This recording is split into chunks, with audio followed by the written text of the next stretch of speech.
Здравейте хора, намирам се в Алпите, карам ски, както виждате. Алпите в Франция. И съм много разочарована, защото ето там, сега ще ви обърна, ето там точно щеше да идва самолет и той да такова над нас. Ама сега те първо чистят. Така че няма да се пускаме най-вероятно там, но да ви кажа само. Беше много яка, защото аз се спуснах малко фрирайд, защото баща ми не ми даде повече.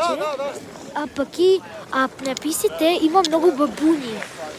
И да, има много бабуни.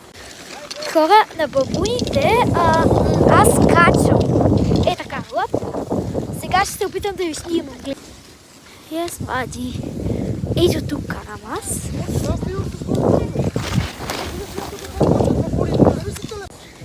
И ето. Оп.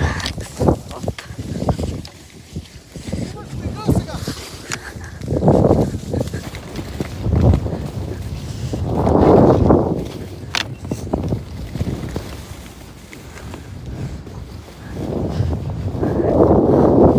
Много е яко.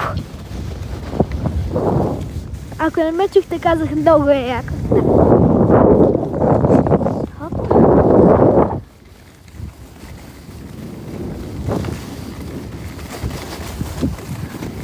Ските. Ето напред.